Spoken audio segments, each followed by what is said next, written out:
मैं दुनिया वहाबियत को चैलेंज कर रहा हूं। तुम कहते हो कि औरतों को मस्जिद में आने देना चाहिए, तो सिर्फ एक बात बता दो कि तमाम खवातीन में सबसे अफजल तरीन खातून कौन है? बोलिए यार, डरो मत, गलत होगा जवाब। और क्या? तमाम औरतों में सबसे अफजल तरीन औरत कौन है?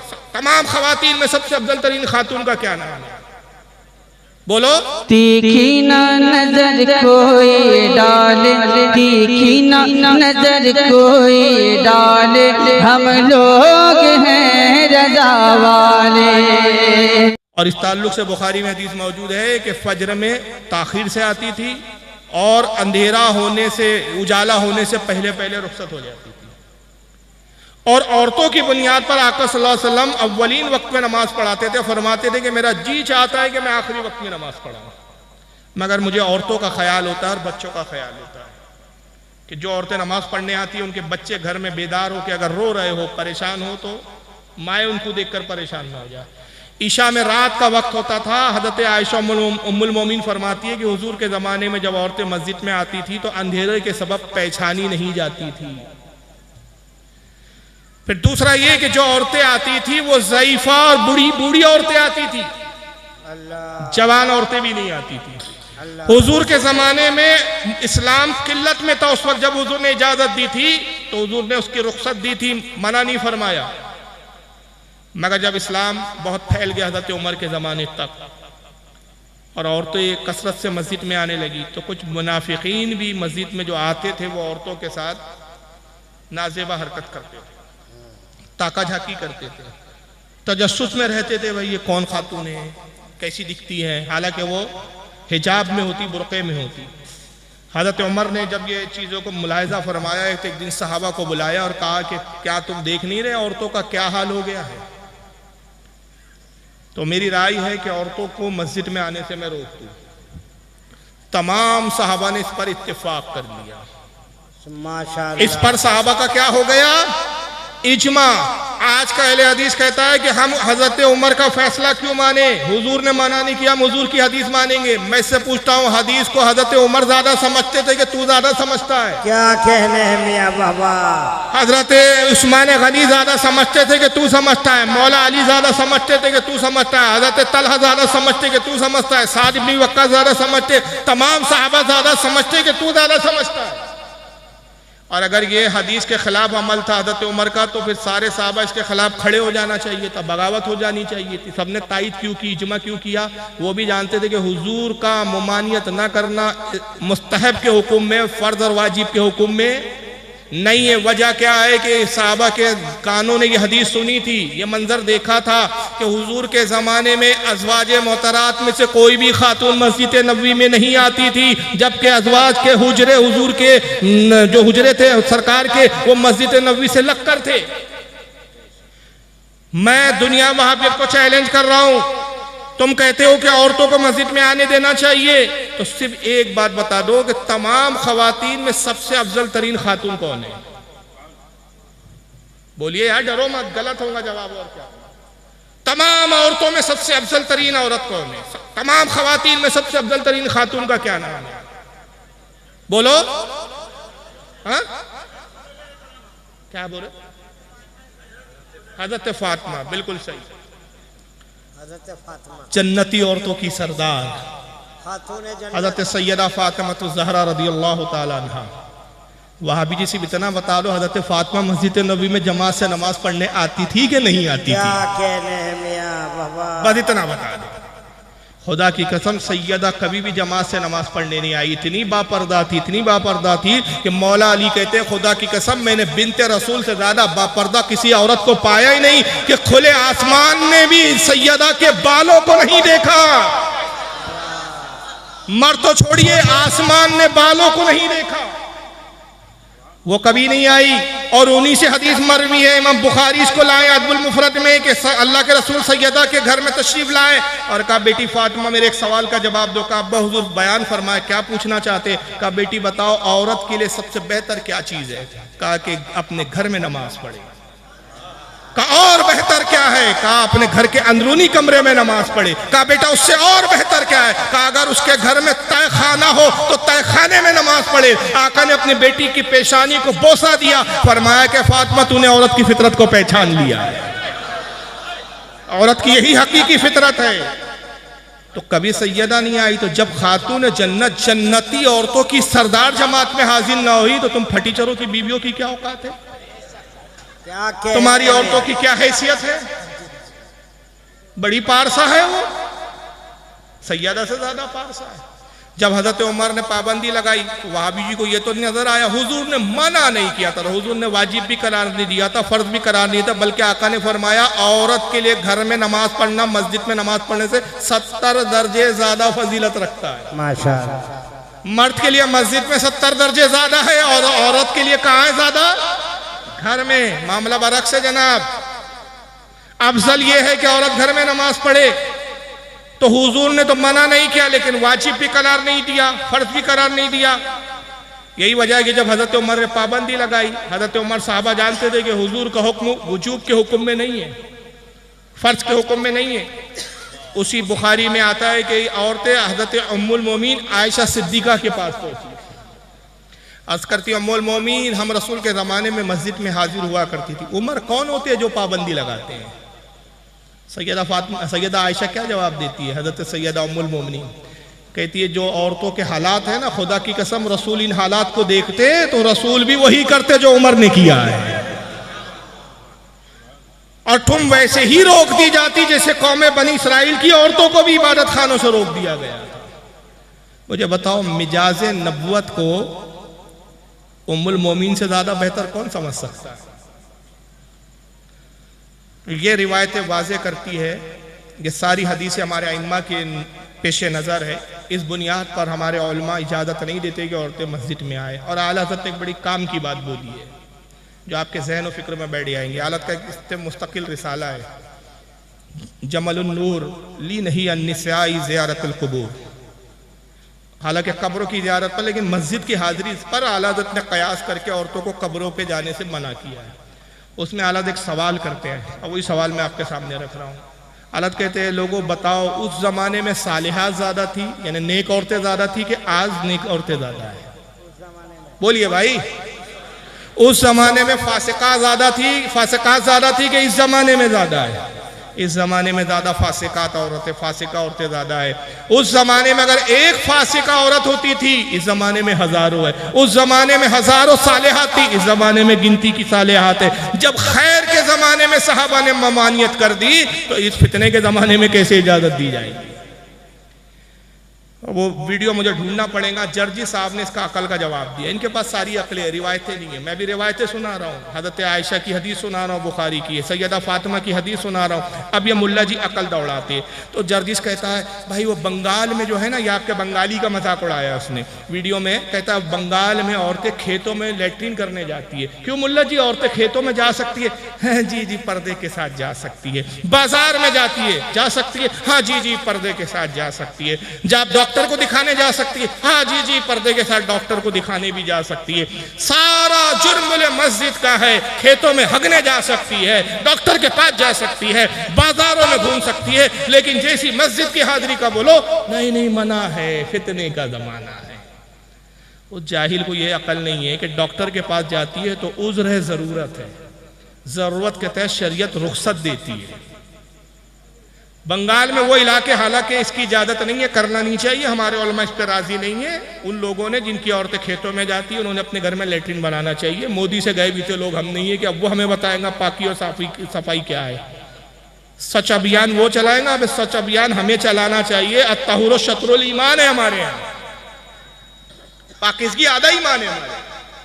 तो उन्होंने बहरहाल लेटरिन बनाना चाहिए। अगर बेलफर्ज जाती है कहीं औरतें, मुझे नहीं मालूम, ज़रूरत के तहत जाती है, बाजार जाती है ज़रूरत के तहत जाती है, सवाब समझ के नहीं जाती। कोई पाखाना करने जाता है तो सवाब की नीयत से जाता है क्या? बोलो। लेकिन जब मस्जिद जाएंगी तो किस नीयत से जाएंगी? सवाब की नीयत से। और अगर खुलेआम हर मस्जिद में औरतों को इजाज़त दी जाए ना इस फितने के ज़माने में, तो उसका नतीजा क्या होगा बताओ। मैंने फिर जर्जिस को जवाब दिया एक वीडियो में, तलाश करना नेट पे मिल जाएगा। उसी की लैंग्वेज है, जिस लैंग्वेज, बहुत बदतमीजी के साथ उसने बोला है। मैंने उसी लबो लहजे में जवाब दिया। मैंने कहा जर्जी साहब, अगर इजाज़त खुलेआम दे दी जाए ना तो ऐसा होगा कि आपकी साहबजादी निकलेंगी, अब्बा हुजूर नमाज पढ़ने जा रही हूँ, और यार को फ़ोन करेंगी फला मस्जिद में मिल जाना। मस्जिद में लफड़े सेट होने शुरू हो जाएंगे। जर्जी साहब की बीवी मस्जिद में जाएंगी, 5 वक्त जाएंगी। अब मौलाना लोग देखेंगे हैं जर्जी साहब की बेगम आ रही है, माशाल्लाह आ रही है, अचानक 5 दिन गायब हो गई। समझो यार, क्या खोल के बताऊं, क्या इशारा भी तो समझो। जर्जी साहब बेगम नहीं आ रही है, जी जी परेशानी में है कुछ, अच्छा हैज आ गया है। छुपे हुए राज औरतों के सरेआम होने लगेंगे। और नतीजा क्या हुआ देखिए, एक उसूल है, उंगली दोगे कौम पोचा पकड़ेंगे, कलाई पकड़ेंगे, वही हुआ। मैंने वीडियो दिखाया उसमें, अमेरिका में एक खातून उठी, फिर इंडिया में एक खातून उठी, उसके बाद ये आपके चेन्नई में खातून उठी। 3 या 4 वीडियो उसके अंदर है जिसमें औरत नमाज पढ़ा रही है, मर्द उसके पीछे नमाज पढ़ रहे हैं। और उन औरतों से इंटरव्यू लिए गए, तो इंटरव्यू में वो औरतें कहती है कि भाई जब औरत मस्जिद आ सकती है, औरत को अगर मसाइल मालूम हो, इस्लाम ने बराबरी का हक दिया है, तो अगर कोई औरत नमाज पढ़ाना जानती है, इल्म रखती है, तो नमाज भी पढ़ा सकती है, क्यों नहीं पढ़ा सकती है। और इस पर बीजेपी वालों ने भी बीच में एक मुहिम छेड़ी थी कि भाई औरतों को मस्जिद में आने की परमिशन मिलना चाहिए, औरतों को भी जो है इमामत वगैरह का मकाम मिलना चाहिए। मैंने इसके जवाब में कहा कि भाई साहब, सबसे पहले आप ये बताइए, शंकराचार्य का ओहदा आज तक आपने किसी औरत को दिया हो तो बताओ। किसी क्रिश्चियन ने आज तक बिशप का ओहदा किसी औरत को दिया है तो बताओ। बौद्धिस्टों ने बिच्छू का ओहदा, कोई बड़ी बिच्छू का कोई ओहदा जो उनका सबसे बड़ा होता है, किसी औरत को दिया हो तो दिखाओ। जब तुम्हारे धर्मों में औरतों को वो मकाम नहीं दिया गया, तो सारे जो है आसानी हमारे इस्लाम के बारे में तुमको सोचती है। भाई अब आप अपना संभालिए यार, हमको अपने हाल पर छोड़िए। हमारे मज़हब को हम खूब समझते हैं, और हमारे मज़हब को कैसे चलाना है, कैसे दिन जो है लोगों को तालीम देना है, ये हमारे उलमा का काम है, आपका काम नहीं है।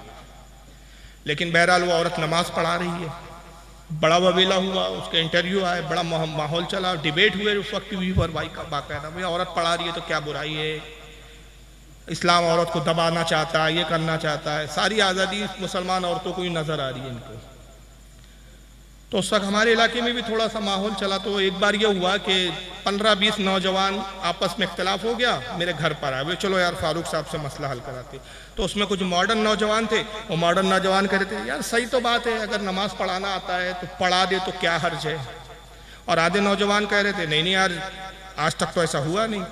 जब ये लोग मेरे पास आए तो सब मॉडर्न कॉलेज पढ़ने वाले नौजवान थे। मैंने एक शॉर्टकट जवाब दिया, मैंने कहा वो मतलब कितने वक्त की नमाज पढ़ा रही है? बोले रोज़ पढ़ा रही है 2 या 3 वक्त की।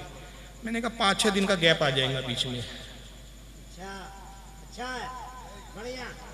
तो उसमें से कुछ नौजवान समझे, बोले क्यों? मैंने कहा पीरियड आ जाएगा ना जनाब, ये सबसे बड़ी औरतों की मजबूरी है, इसलिए इस्लाम ने औरत को वो हक नहीं दिया ताकि वो राज घर के ही अंदर रह जाए, बरसरे आम ना आए कि किस खातून का कौन से दिनों में कितना पीरियड आता है। और औरतों को इजाजत दे दी जाएंगी तो नतीजा ये होगा कि फिर नौजवान मन चले, ये मस्जिद में बहुत कंचा माल है यार, ये मस्जिद में चलते।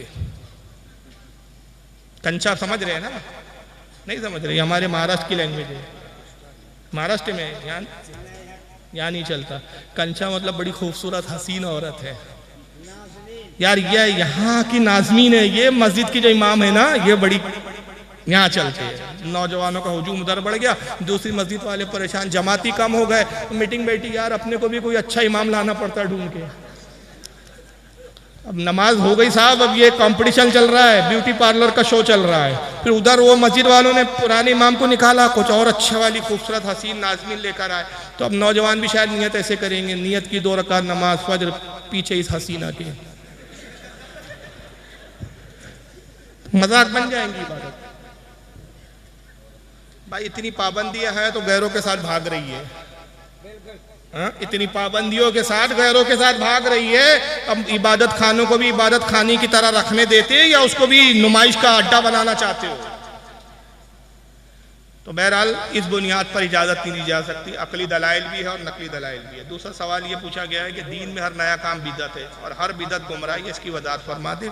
बहुत सारी वजाहत तो मेरी तकरीर में आ गई कि हर काम नया बिदअत नहीं है। अगर हर काम नया बिदअत होता, मैंने बिदअत की तारीफ बताई कि बिदअत वो जो सुन्नत को मिटाए, बिदअत वो नहीं जो रसूल ने और साहबा ने ना किया हो, वरना मदारिस ये भी बिदअत हो जाते, मस्जिदों के जो मीनारे बनाए जाते हैं ये बिदअत हो जाता, मस्जिद को पक्का वाला बिदअत है। बल्कि इसके बारे में तो सुनाने अबू दाऊद की किताबुल मस्जिद की पहली हदीस है। आका ने फरमाया यकीनन तुम यहूद और नसारा के नक्शे कदम पर चलोगे। उन्होंने अपने इबादत खानों को हसीन और खूबसूरत मुज़य्यन किया, आराइश की, उसमें खूबसूरत बनाया, तुम भी अपनी मस्जिदों को वैसी बनाओगे। यहूद और नसारा तो तशबीह दी, अगर आज कौन सी मस्जिद है जो खूबसूरत नहीं बन रही है? तो इससे भी मना किया गया। गुस्ल काबा भी बिदअत है। रसूलुल्लाह के ज़माने में कभी काबे को गुस्ल नहीं दिया गया। खाने काबा पर जो गिलाफ चढ़ाया जाता है और उस पर जो सोने के तारों से आयतों का काम होता है ये भी बिदअत है। नबी के ज़माने में गिलाफ काबा पे कभी सोने का काम नहीं किया गया। गिलाफ काबा पे जो बादशाह का नाम लिखा होता है ये भी बिदअत है कि हुजूर के ज़माने में गिलाफ के ऊपर किसी बादशाह का नाम नहीं लिखा जाता था। तो ऐसी सैकड़ों बिदअतें जो तुम खुद कर रहे हो। ये जलसा इस तरीके से, इस तरह से जलसा कराना ये भी बिदअत है। लेकिन ये सब बिदअतें कौन सी है? इसको बिदअत हसना कहते हैं। उलमा कहते हैं बिदअत की दो किस्में होती है। एक वो जो बुरी होती है, जो सुन्नत से टकराए। एक वो कि काम अच्छा हो, अगरचे साहबा ने और रसूल ने नहीं किया मगर काम अच्छा है, वो करे तो उस पर सवाब है। और सही मुस्लिम की हदीस से आका फरमाते जिसने कोई अच्छी चीज़ ईजाद की, किसी ने अच्छी चीज़ ईजाद की तो उस पर जितने लोग अमल करे सबको सवाब, और उन सबके सवाब का मुकम्मल और अकमल और कामिल सवाब उस शख्स को जिसने उस बिदअत को ईजाद किया। चलिए चौथा सवाल देख लीजिए। किसी भी साहबी रसूल के ताल्लुक से लान तान करना क्या, बिलखुसूस हज़रत अमीर माविया वगैरह, किसी भी साहबी पे लान तान करना, किसी भी साहबी पर तबर्रा करना, शब्बो शतम करना, ये आखिरत को तबाह करना है।